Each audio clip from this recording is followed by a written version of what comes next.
அனைவருக்கும் வணக்கம். இந்த பகுதியில் நம்ம பார்க்க போறது என்னன்னு கேட்டீங்கன்னா ஆன்மீக ரகசியங்கள். அதுல முதல்ல நம்ம பார்க்க போறது என்னன்னு கேட்டீங்கன்னா எல்லாருக்குமே பாத்தீங்கன்னா ஒரு சின்ன சந்தேகம் இருக்கும். அதாவது நம்மளோட வாழ்க்கை பாத்தீங்கன்னா நவகிரகத்தோட கட்டுப்பாட்டுல இருக்கா, அதாவது நம்ம ஜாதகப்படி பார்த்தோம்னா உங்களுக்கு இந்த கிரகங்கள் சரியில்லை, அதனால நீங்க இந்த கஷ்டத்தை அனுபவிக்கிறீங்க அப்படின்னு சொல்லுவாங்க.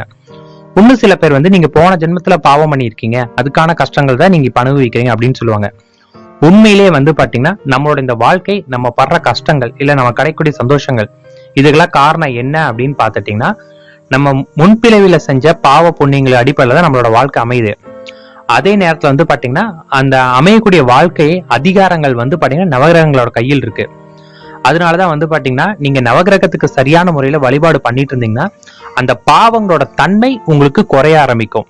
அதாவது உங்களுக்கு நீங்க முன்பிறவில நிறைய பாவம் பண்ணிருக்கீங்க, நிறைய கஷ்டம் அப்படின்னா நீங்க நவகிரகத்தை சரியான முறையில வழிபட்டு வந்துட்டு இருந்தீங்கன்னா அந்த கஷ்டங்கள் உங்களுக்கு இருக்குமே, அதே சமயத்துல பாத்தீங்கன்னா அதோட அளவுகள், அதோட வீரியம் உங்களுக்கு குறைய ஆரம்பிக்கும். நீங்க பண்ண புண்ணியம் தகுந்த மாதிரி உங்களுக்கு பாத்தீங்கன்னா அதிகரிக்கும். அதனால பாத்தீங்கன்னா நீங்க நவகிரகங்களை வழிபடுறது ரொம்ப ரொம்ப நல்லது. செவ்வாய் தோஷம் உள்ளவங்க பாத்தீங்கன்னா செவ்வாய்க்கிழமை காலையில ஒரு 6 to 7 மணிக்குள்ளார, அதாவது ஹோரை நேரம்னு சொல்லுவாங்க, அந்த நேரத்துல பாத்தீங்கன்னா நவகிரகங்கள்ல செவ்வாய் கிரகத்துக்கு மட்டும் நீங்க பாத்தீங்கன்னா தீபம் ஏற்றி சிகப்பு கலர் மலரை வச்சு நீங்க அந்த தெய்வத்துக்கு வழிபட்டு வந்தீங்கன்னா உங்களுக்கு செவ்வாய் தோஷம் சீக்கிரமா நிவர்த்தியாக ஆரம்பிச்சிடும். இது ரொம்பவும் சுலபமான ஒரு பரிகார முறை ஆகும்.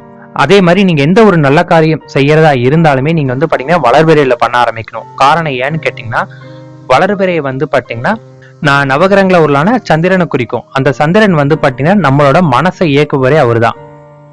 வளர்பிறையில பாத்தீங்கன்னா சந்திரன் முழு ஆற்றலோட அவர் திகழ்வாரு.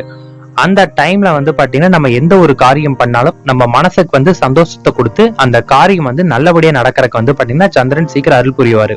ஜாதகத்தில் பெண் சாபம் இருக்கிற ஆண்கள் என்ன செய்யணும்னு கேட்டீங்கன்னா அவங்களுக்கு சீக்கிரம் கல்யாணம் நடக்காது. அவங்களுக்கு பாத்தீங்கன்னா பெண் கிடைக்கிறது ரொம்ப கஷ்டமா இருக்கும். இப்படி உள்ளவங்க என்ன பண்ணணும்னு கேட்டீங்கன்னா பெண் குழந்தைகள் உள்ள பேரண்ட்ஸ் பெற்றோர்கள் இருக்காங்கன்னா அவங்களுக்கு பாத்தீங்கன்னா உதவி செய்யணும். அந்த குழந்தைங்களோட படிப்புக்கு இல்லாட்டி அந்த பெண் குழந்தைங்களுக்கு சாப்பிடறதுக்கு ஏதாவது உணவுகள் வாங்கி கொடுக்கணும்.